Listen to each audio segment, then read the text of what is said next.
Selamat datang kembali di program ini. Hari ini kita ditemani oleh Gilbert Doctorow, seorang sejarawan, analis urusan internasional, dan penulis War Diaries, The Russia-Ukraine War. Terima kasih telah kembali hadir di program ini. Sejauh yang saya tahu, Anda sekarang berada di St. Petersburg.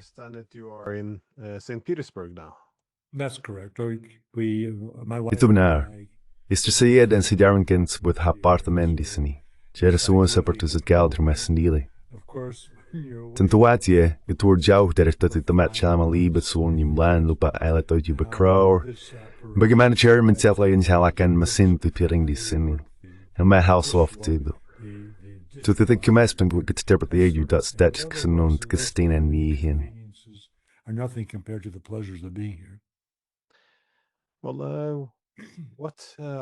Nah, yang ingin saya bahas denganmu adalah penurunan kemampuan penangkal Rusia, atau setidaknya kredibilitas dari kemampuan penangkalnya.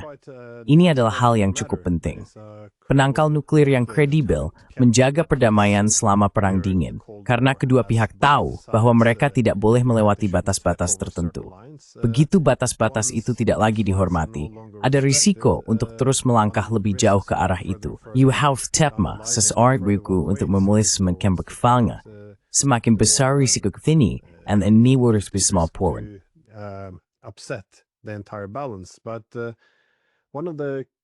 Salah satu kritik utama, atau setidaknya kekhawatiran di dalam Rusia, adalah bahwa Kremlin kan kemampuan pencegahannya menjadi kurang kredibel. Seiring waktu, Rusia tidak benar-benar merespons dengan tegas terhadap eskalasi apapun dari NATO, terutama serangan jarak jauh yang menembus jauh ke wilayah Rusia, menghantam target militer maupun komersial. Dan kemudian, tentu saja, apa yang kita lihat pada bulan Juni lalu, serangan terhadap kemampuan pencegahan nuklir Rusia. Menurut saya, sekarang tampaknya ada dorongan untuk melakukan koreksi besar terarah kebijakan. Saya ingin tahu apakah Anda juga mendengar hal yang sama.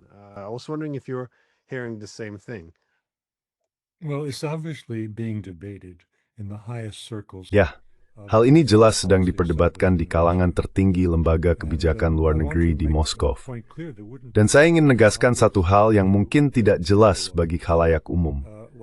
Apa yang akan kita bahas adalah persoalan yang sangat penting dan menarik perhatian para profesional di bidang kebijakan luar negeri dan pertahanan. Masyarakat umum, terkait dengan apa yang akan saya katakan tentang perilaku Tuan Putin, memandangnya secara berbeda. Mereka berbicara tentang sikapnya yang sopan, toleransinya terhadap perilaku kekanak-kanakan atau bahkan menghina dari para presiden Amerika. Saya sengaja menggunakan bentuk jamak di sini, dan para pemimpin Eropa. Dan mereka menganggap hal itu dapat dipercaya. Mereka merasa nyaman dengan pandangan tersebut. Mereka senang karena merasa berada lebih jauh dari perang, sebagaimana mereka memahaminya.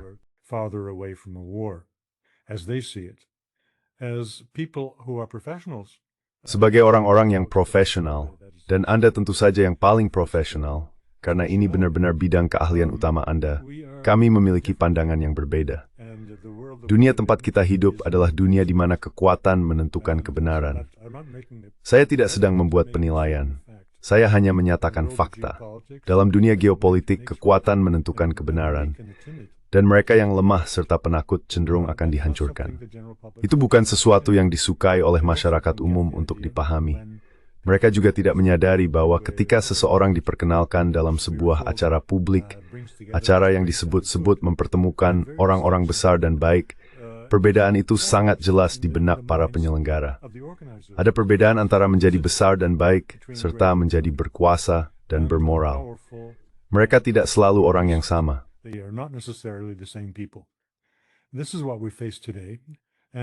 Inilah yang kita hadapi hari ini, masalah yang sedang muncul sekarang. Seperti yang Anda jelaskan, ini adalah kelemahan atau nilai pencegahan yang gagal dari Rusia. Kita sudah membahas hal ini sebelumnya, dan seperti yang Anda katakan, ada 3 komponennya.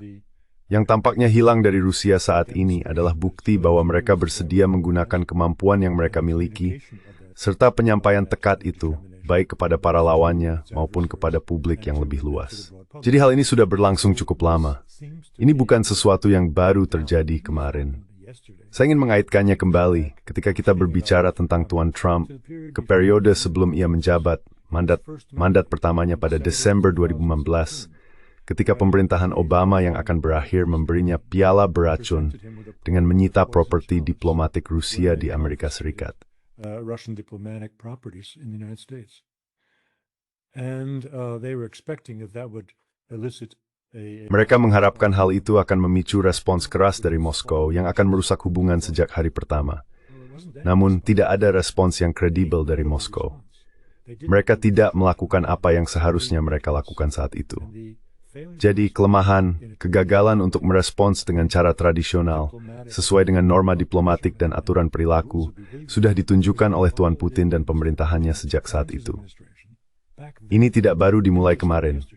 Hal ini membuat Tour dengan semakin banyak aset yang secara strategis penting Anda nggak jelaskan dalam papua yang mengkabar Strömbergen respons yang memadai. Without Russia providing an adequate response. All that they have done is to emphasize from 2000. Sejak 2018, yang mereka lakukan hanyalah menekankan bahwa mereka memiliki perlengkapan militer kelas dunia yang sedang memasuki tahap produksi menengah dan mulai digunakan oleh angkatan bersenjata. Namun, ketika tiba saatnya untuk memberikan tanggapan yang tepat terhadap tindakan merendahkan yang dilakukan oleh Biden, tidak ada yang terjadi. Akibatnya, kepercayaan diri di Amerika Serikat dan Eropa Barat meningkat. Dan baru-baru ini, Tuan Trump menyebut Rusia sebagai macan kertas. Tentu saja para pengamat mulai membicarakan referensi Tiongkok dan asal-usul istilah itu. Namun, hal itu sebenarnya tidak relevan. Ini adalah istilah yang kita semua pahami saat ini. Artinya sebuah negara yang menampilkan kekuatan, tetapi tidak mampu atau tidak mau menggunakan kekuatan itu untuk mengayunkan tongkat besar ketika perlu membela diri.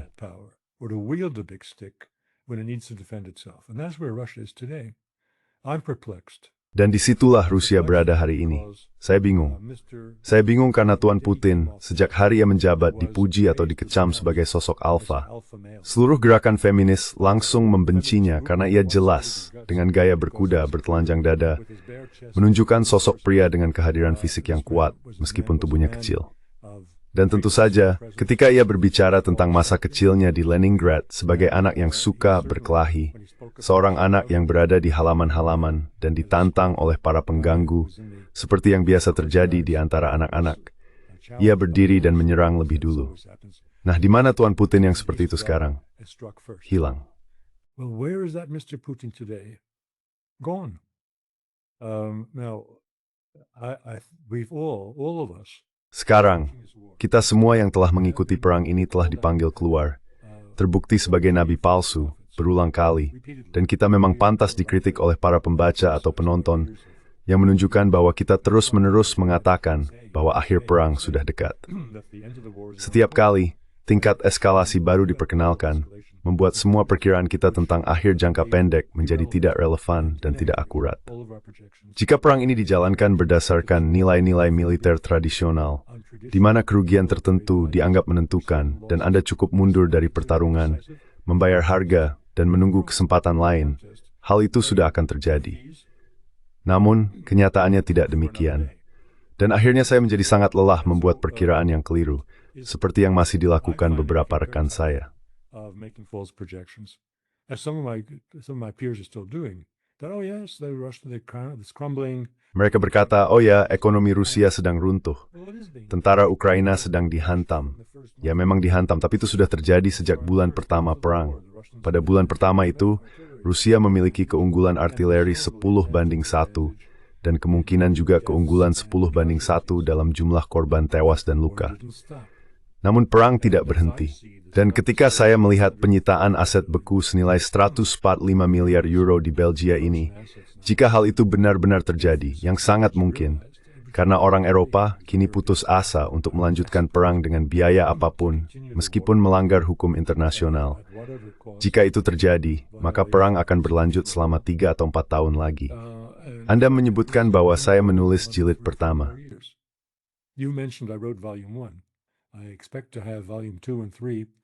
Saya berharap volume 2 dan 3 akan diterbitkan pada kuartal pertama tahun 2026. Tapi saya tidak ingin satu rak perpustakaan penuh berisi volume-volume ini.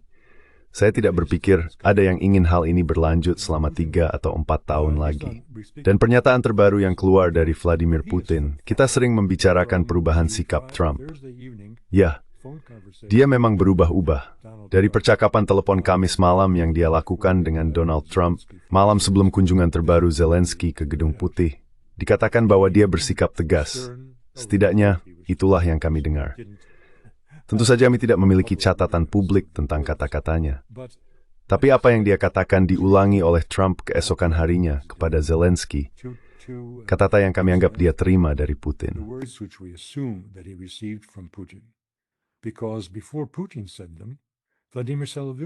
Karena sebelum Putin mengucapkannya, Vladimir Solovyov sudah mengatakan kata-kata yang sama di siaran. Dan tentu saja kata-kata itu datang kepada Solovyov dari orang-orang Putin. Pesannya adalah, jika kalian berani memberikan Tomahawk kepada Ukraina, kami akan menghancurkan Ukraina. Itu ancaman yang cukup keras. Lalu seminggu kemudian Putin berbalik arah. Sekarang dia berkata, oh ya baiklah, mari kita tidak lagi menghancurkan Ukraina. Itu hanya akan merusak hubungan kita. Jadi ini tertulis, jika segera salah sesuatu musuh Tuan Putin di Senat Amerika Serikat, atau tempat lain dalam pemerintahan AS, atau yang duduk di Brussels, saya akan bertanya, ya ampun, orang itu lemah. Dan lemah sebaliknya di kekuatan di menangkil.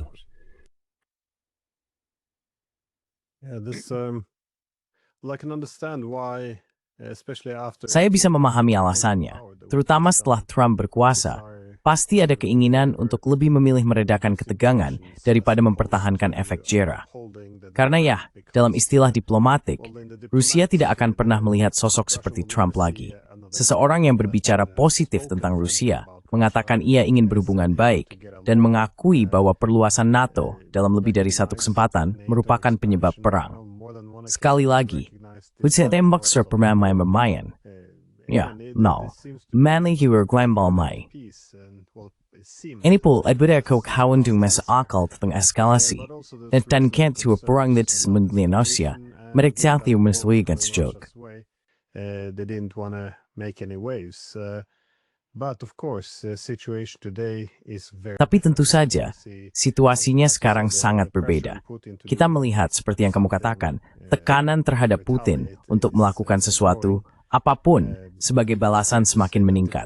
Menurut saya, wajar untuk mengatakan bahwa diplomasi sekarang sudah mati. Trump, dengan semua ucapannya, segala hal yang dibahas di Alaska tentang menangani akar penyebab perang, ya, sekarang dia kembali lagi ke gencatan senjata. Jadi semua yang mereka bicarakan, semuanya, sekarang tidak terkulangnya. Is fruit, maksudnya, is mutrangsi the race with demeras teknis dari sangles kunji. It's dramatic that were small, India ngok. Russia's partners, India, China, and as you said, the Europeans essentially legalized. Dan seperti yang Anda katakan, orang Eropa pada dasarnya sedang melegalkan pencurian aset Rusia untuk terus mendanai perang selama beberapa tahun lagi. Semua ini merupakan indikator upaya untuk mencegah kejatuhan Ukraina dan mempertahankan perang agar tetap berlangsung. Namun bukan hanya Putin yang berada di bawah tekanan. Saya rasa kini juga ada pengakuan yang lebih luas bahwa diplomasi sudah mati. Rusia berdiri di posisi yang jauh lebih kuat jika mereka memutuskan untuk menaiki tangga eskalasi. Saya teringat beberapa bulan lalu, Oreshnik hanyalah rudal uji coba dan sekarang sudah dalam produksi industri. Tampaknya Rusia kini berada dalam posisi yang jauh lebih kuat jika mereka ingin mulai memulihkan kemampuan penangkal mereka. Tapi menurut Anda, apakah ini akan memicu perang langsung antara NATO dan Rusia jika Rusia melakukan eskalasi, atau justru mencegahnya? First, let's take one step back. You said everybody agrees. Pertama, mari kita mundur selangkah. Anda mengatakan semua orang sepakat bahwa diplomasi tidak lagi menjadi pilihan. Semua orang kecuali Tuan Putin. Hanya dalam 1 atau 2 hari terakhir, dia mengulangi bahwa berbicara jauh lebih baik daripada konfrontasi. Lalu dia mengirim Tuan Dmitry ke Amerika Serikat untuk menjalankan misi sia-sia, menciptakan kesan bahwa Amerika Serikat dan Rusia masih saling berbicara dan memikirkan urusan besar di masa depan. Ini adalah pertunjukan yang benar-benar kosong, dan hal ini hanya menunjukkan kurangnya pemahaman total dari Tuan Putin dan para penasihatnya tentang siapa Tuan Trump, siapa pemerintahan Amerika, dan bagaimana cara berurusan dengan mereka. Dia benar-benar salah. And how do you deal with them? He is dead wrong. This Mr. Dmitriev's mission is empty. Misi Tuan Dmitri ini kosong dari isi karena semuanya tidak bermakna. Dmitri adalah pria yang cerdas, sangat ambisius, dan dia sedang melayani bos dari para bos dengan pandangan yang jelas terhadap kemana karier politiknya akan menuju di masa depan. Saya tidak keberatan dengan itu. Tetapi apa yang dia lakukan sekarang benar-benar bodoh bagi kepentingan Rusia. Anda memberi penghargaan kepada Amerika Serikat dengan berpura-pura bahwa mereka masih berhubungan baik dan memiliki rencana bisnis besar untuk masa depan. Keesokan harinya, Amerika Serikat menjatuhkan sanksi sekunder. Hal ini telah dibahas dengan Trump, dibahas dengan Putin. Apa hasil atau kemungkinan akibat dari sanksi ini? Dan Putin berkata, oh kita akan akur. Itu bukan kesepakatan. And Putin said, oh, we will get along, it's not a deal. And Trump said, we'll see how you're doing in 6 months. Dan Trump berkata, lestu lihat bagaimana keadaanmu dalam 6 bulan. Di antara keduanya, saya setuju dengan Trump dan tidak setuju dengan Putin. Yang terjadi sedikit nyimbang di sini adalah kita sedang membicarakan sanksi sekunder terhadap dua konsumen terbesar, yaitu membeli minyak Rusia, yakni India dan Tiongkok. Sanksi terhadap Tiongkok hampir terdampak, bukan hanya karena Tiongkok bisa menghentikan pasokan logam langka ke Amerika Serikat dan industri AS akan berhenti beroperasi keesokan harinya, tetapi juga karena sebagian besar minyak Tiongkok mengalir melalui pipa, yang sama sekali tidak terpengaruh oleh sanksi yang diberlakukan, karena sanksi tersebut ditujukan terhadap minyak yang diangkut melalui laut. India adalah kasus yang berlawanan. India tidak memiliki kendali atas logam langka. India does not have a stranglehold on rare metals. It has no cudgel to use to beat back the. Mereka tidak memiliki alat pemukul untuk melawan Amerika seperti yang dimiliki Tiongkok.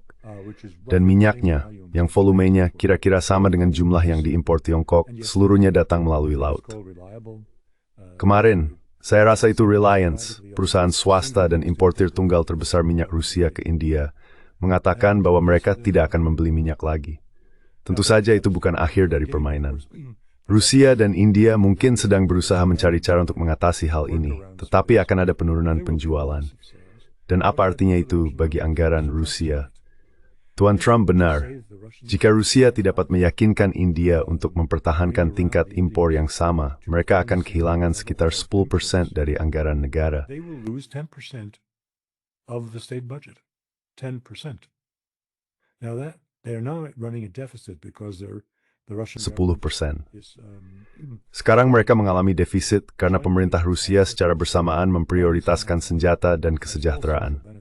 Artinya, semua tunjangan sosial meningkat, indeksasi naik, dan standar hidup untuk para lansia lebih baik daripada bulan lalu.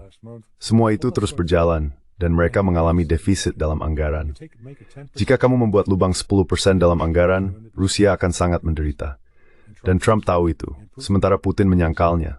Dia juga tahu. Jadi itu per. Dia tidak bersikap jujur terhadap rakyatnya sendiri, dan dites membuat Ford cukup rasional mengingat perilaku Amerika. Hal terburuk yang bisa dia lakukan adalah mengirim Dmitri ke Amerika Serikat tepat setelah sanksi-sanksi ini diberlakukan. just after these sanctions were introduced. And the whole Dmitriev effect. Dan seluruh urusan Dmitriev secara umum untuk mundur sejenak adalah omong kosong belaka. Hanya saja, kita orang Amerika dan Rusia akan memiliki kerjasama bisnis besar. Kita melakukan bisnis besar. Baiklah, saya sudah mendengar itu sejak tahun 1975.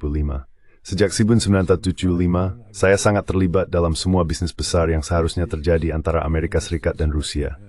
Dan terus terang, hasilnya nihil. Bukan karena niat buruk, tetapi karena perbedaan struktur ekonomi. Pada dasarnya tidak ada yang bisa diselaraskan seperti halnya dengan Eropa, di mana keduanya sangat cocok, pemasok bahan mentah. Amerika Serikat sebenarnya tidak membutuhkan bahan mentah dari Rusia. Dan proyek raksasa ini sekali lagi menunjukkan pemahaman yang sangat buruk dari pihak Tuan Trump. Oh, Trump adalah pengembang properti besar. Trump is a big real estate developer. So we'll propose to him we'll build an 8 Jadi kami akan mengusulkan kepadanya, kami akan membangun terowongan senilai 8 miliar dolar yang menghubungkan Alaska dan Rusia Timur Jauh. to carry what? Untuk mengangkut apa? Tidak ada. There's nothing to carry. Tidak ada yang perlu diangkut. Jadi mereka pikir mereka sangat-sangat cerdik dengan Tuan Trump, tapi ternyata tidak begitu cerdik. Dan hal itu berlanjut ke pertanyaan tentang pencegahan. Saya pikir Putin telah membuat beberapa pilihan yang sangat buruk. Mengirim Dmitriev adalah hal terburuk yang bisa dia lakukan. Membuat pidato lemah sehari yang lalu, mengatakan bahwa mereka masih memiliki opsi diplomasi dan tidak menginginkan konfrontasi. Itu benar-benar bertentangan dengan apa yang Anda katakan, apa yang saya katakan, dan apa yang dikatakan oleh orang-orang seperti Dmitry Trenin dan Dmitry Simes, yang benar-benar sangat terhubung dengan struktur kekuasaan urusan luar negeri di Rusia. Jadi ada masalah di sana. So there's a problem there. Yeah, well, it's I don't understand. Aku tidak begitu mengerti kenapa Kremlin masih berpikir bahwa mereka punya presiden perdamaian di Gedung Putih. Karena maksudku, ketika Amerika Serikat mendekati negara lain, skenario ideal yang mereka bayangkan adalah yang memungkinkan mereka mengebom sedikit, seperti kebanyakan negara di Timur Tengah. Jadi serangan moderat sesekali. Dan dengan pemahaman bahwa jika ada pembalasan, itu akan meningkat secara dramatis. Satu-satunya cara agar tidak berakhir dalam situasi seperti itu adalah jika kamu memiliki penangkal yang kredibel. Iran misalnya sudah sangat jelas, setiap serangan terhadap mereka akan dibalas. Dan semua orang tahu mereka akan merespons. Jadi itu tidak berarti perang tidak akan terjadi, tapi setidaknya menciptakan sedikit kehati-hatian. But nonetheless, it creates some caution. But we created this strange scenario now. Tapi sekarang, kita telah menciptakan skenario aneh di mana, pada awalnya, semacam sudah dipahami bahwa negara-negara NATO mendukung Ukraina dalam perang yang terbatas di wilayah Ukraina. Namun kemudian muncul gagasan bahwa mengapa perang harus terbatas di sana. Mari kita bawa ke Rusia. Dan sekarang terlihat lagi bahwa bukan hanya Trump yang memberlakukan sanksi langsung terhadap Rusia, yang bahkan Biden tidak lakukan terhadap minyak, tetapi juga semua negara NATO ini. Keske, Zelensky berada di London bersama alisi NATO dia. Sebagaimana Rutin Bre, membatas rudal topak Jusavreso, Afutinem NATO, membered, kemungkinan, daw event against menuisensu, asdan, terkegit happy in ipi. What targets to pick, and well, essentially there's hardly going to be any. Pada dasarnya, hampir tidak akan ada keterlibatan Ukraina sama sekali. Sekarang kita berada dalam perang langsung, dan sementara mereka sedang dipukul, mereka pada dasarnya berkata, mari kita bicara saja. Maksud saya, inti dari pencegahan adalah bahwa jika ada permusuhan satu arah, di mana NATO bisa menyerang Rusia tetapi Rusia tidak membalas, mengapa NATO mau berbicara dengan Rusia? Saya hanya mengatakan, dalam teori politik, sering diasumsikan bahwa negara akan terus mendorong dan menekan sampai di perlawanan. Setelah ada keseimbangan, Roth and Bitrimbor, itu ada teori yang teman bersama.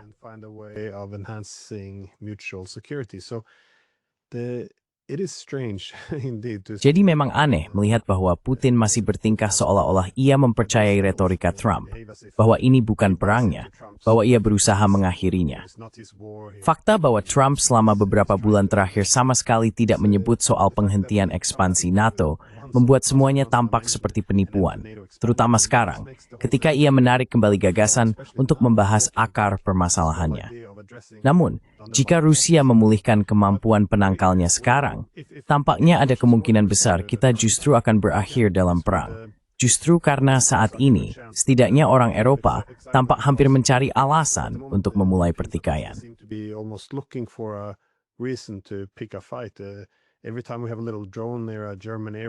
Setiap kali ada drone kecil di dekat bandara Jerman, hal itu langsung disebut sebagai perang hibrida, meskipun mereka menangkap warga Jerman karenanya.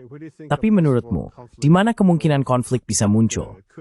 Karena saat Keir Starmer merayakan sanksi Trump, dia mengatakan bahwa kita akan membantu mengeluarkan minyak Rusia dari pasar. Nah, itu bisa berarti banyak hal. Bisa berarti sanksi. Bisa berarti mulai menyita kapal-kapal Rusia. Bisa juga berarti memberikan lebih banyak bantuan untuk serangan jarak jauh terhadap kilang-kilang Rusia. Bagaimana menurutmu eskalasi ini akan berkembang ke depan? Tampaknya NATO sedang bersiap untuk putaran serangan lain terhadap Rusia. Well, I think that Mr. Putin's team understands the Ya, saya pikir tim Tuan Putin memahami konsep jendela peluang. Peluncuran operasi militer khusus pada Februari 2022 didasarkan tepat pada jendela semacam itu. Pada keunggulan teknologi dan sistem senjata strategis yang diyakini Rusia sudah berfungsi dan dapat digunakan kapan saja. Untuk pertama kalinya dalam 70 tahun, Rusia secara teknis dan strategis berada di depan Amerika Serikat, bukan 3 langkah di belakang. Kesadaran akan jendela peluang itulah yang menentukan waktu dan cara pelaksanaan operasi militer khusus tersebut. Dan itulah yang sekarang hilang. Menjawab poin Anda, inilah saatnya bagi Rusia untuk menyerang. This is the moment for Russia to strike. The Europeans acknowledge that they are Orang Eropa mengakui bahwa mereka tidak memiliki apa-apa, dan mereka mengumumkan serta mempublikasikan tahun 2029 sebagai waktu ketika mereka akan siap. Mengapa mereka berpikir bahwa Rusia akan duduk diam, menunggu untuk diserang hanya karena orang Eropa akhirnya siap?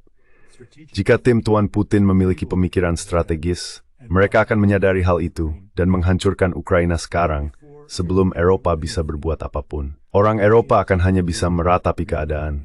Orang Amerika akan berkata, kami sudah bilang, dan disitulah semuanya berakhir.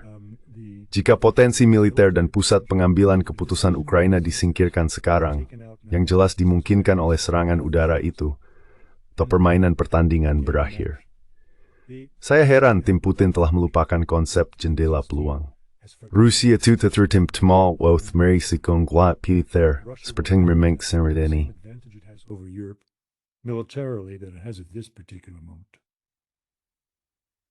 But the ideal of a deterrent Mana seluruh gagasan tentang justru dari hal itu seharusnya tidak perlu digunakan. Artinya, jika itu kredibel, dikomunikasikan dengan baik, dan kemampuannya jelas terlihat. Sekarang, semua orang tahu kemampuan itu ada, tetapi tidak kredibel. Komunikasinya buruk. Maksud saya, jika bahasanya cukup tegas, sehingga Nena akan menafsirkannya sebagai bahwa Rusia atau Kremlin tidak akan memiliki kesempatan untuk menindaklanjuti jika garis merah dilanggar, maka akan menjadi kredibel.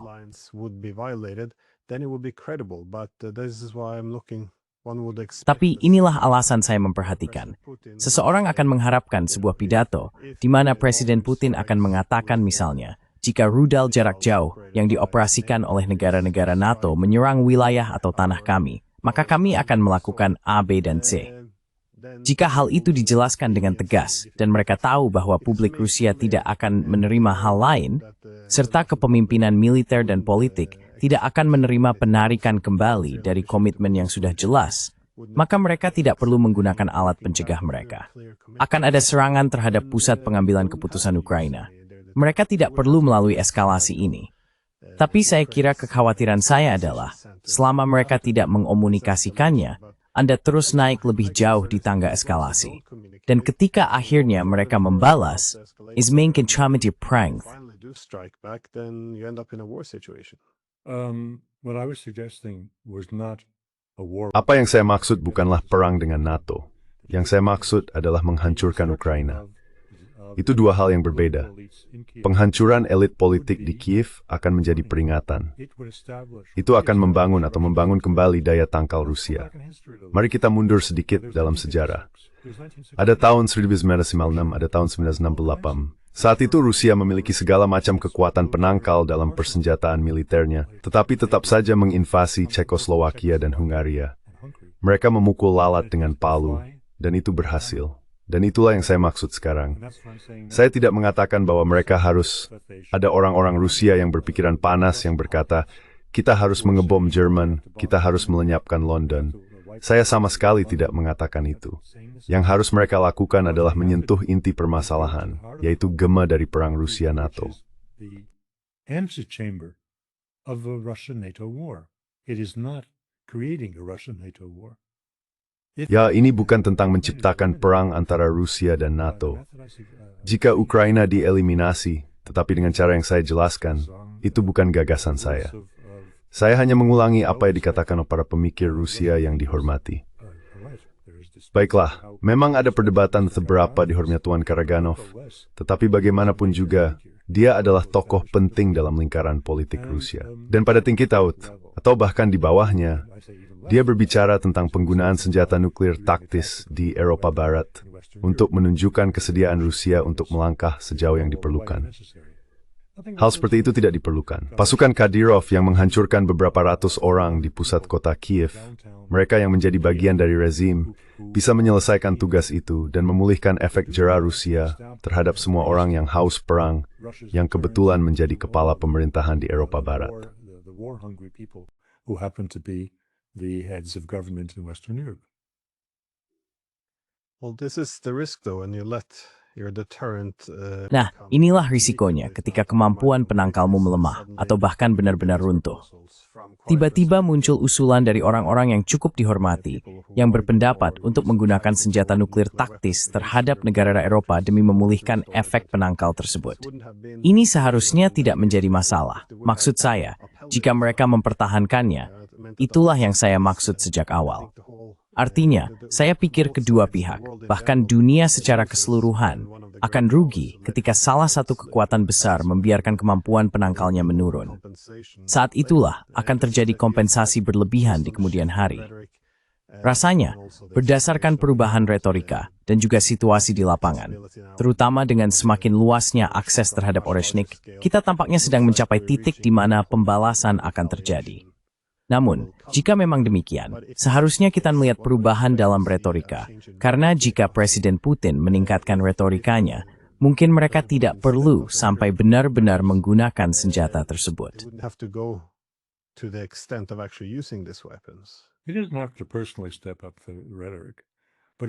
Dia tidak harus secara pribadi meningkatkan retorika, tetapi dia harus berhenti menegur orang di pemerintahannya yang paling mampu melakukannya.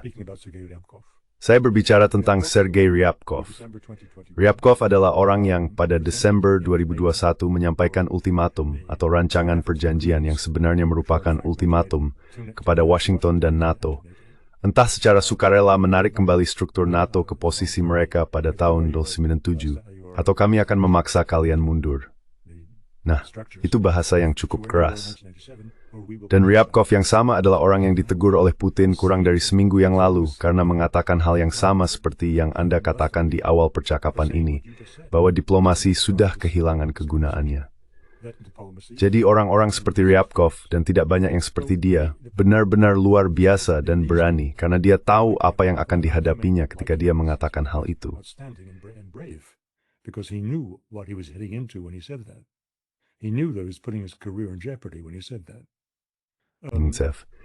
Kita tahu bahwa dia mempertaruhkan kariernya ketika mengatakan hal itu. Mereka berada di dalam pemerintahan, bukan di televisi negara. Dan yang paling membuat saya khawatir, ini mungkin terdengar agak aneh bagi para penonton, adalah kita hidup dengan narasi kaum neokonservatif tentang kebijakan penenangan. Kita tidak bisa berurusan dengan diktator ini di Irak, kita tidak bisa berurusan dengan orang-orang ini di Libya, dan seterusnya. Kita tidak bisa menenangkan mereka, dan sebagainya. Dan selalu ada rujukan kembali ke Chamberlain, dan pidatonya tentang perdamaian di zaman kita setelah pertemuannya dengan Hitler dan penyerahan Sudetenland. Semua itu omong kosong. Murni propaganda. Tapi yang saya dengar dari Tuan Putin 1,5 hari yang lalu adalah Chamberlain, dan itu membuat saya sangat tidak senang.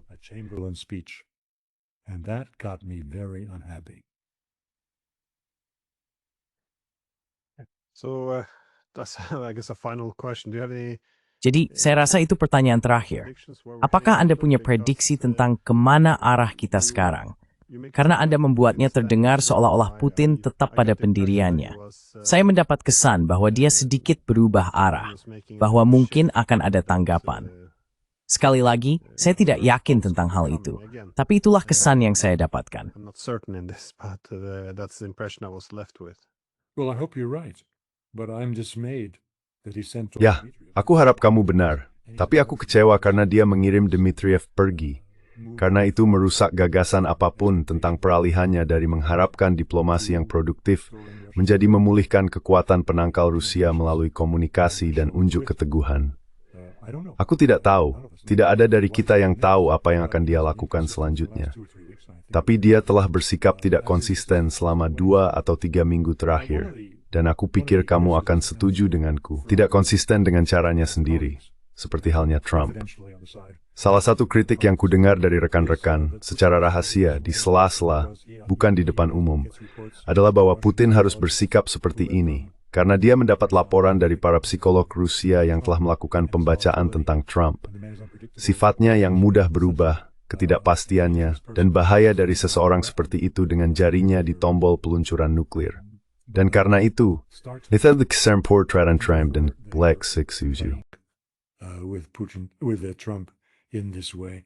I don't believe that at all. Saya sama sekali tidak percaya itu. Dari cara berpikir saya, Tuan Trump adalah seorang Kristen yang baik, seorang yang benar-benar beriman, seorang pria keluarga, dan hal terakhir yang ingin dia lihat adalah Amerika Serikat, termasuk keluarganya sendiri, hangus terbakar. Jadi saya tidak akan khawatir sedikit pun bahwa Trump akan bertindak gegabah. Saya tidak percaya semua ini. Saya pikir orang-orang sedang berusaha melindungi diri mereka sendiri karena menjadi pembela Putin. Saya bukan pembela siapapun. Kita sudah membahas pertanyaan ini sebelumnya. Saya hanya mencoba terus membacanya sebagaimana saya melihatnya. Dan mungkin Anda benar.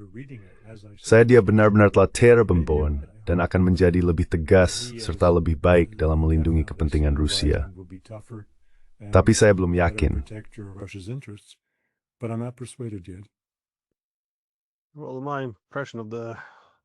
Nah, kesan saya terhadap pemerintahan Trump adalah bahwa mereka cukup transaksional, tetapi juga pragmatis. Mereka menilai kebijakan mereka berdasarkan analisis biaya manfaat. Sebelumnya, orang-orang seperti Marco Rubio pernah ditanya, mengapa Anda tidak mendorong lebih banyak sanksi terhadap Rusia? Dan jawabannya adalah, ya, itu akan menggagalkan kemungkinan diplomasi. Namun kemudian, pihak Rusia menghapus hambatan itu dengan mengatakan, tidak, Anda bisa melakukan sanksi pada semua perusahaan with kami. Dan kami mengirim Irim Dmitriev ke Inswinion sekitar jalur perayaan. To the US to discuss a peace tunnel. I mean, you would think they would. Maksud saya seharusnya mereka lebih banyak berkomunikasi tentang biaya dari eskalasi ini. Tapi, ini sangat berbahaya. Sekali lagi, orang sering menafsirkan ini sebagai Putin untuk menjaga perdamaian atau semacamnya. Tapi seperti yang sudah kita bahas, ketika pencegahan melemah, perdamaian menjadi lebih rapuh. Sekarang kemungkinan terjadinya perang lebih besar. Perang yang akan merugikan semua pihak. Tapi ya, mari kita lihat apa yang akan terjadi. And saya bersesuaian yang berubah di Moskow. Tapi that's how to math forthly. Pangamifun, Simangchadakvo, itu sangat sektingnya. Thank you so much for taking the time. Well, very kind of you.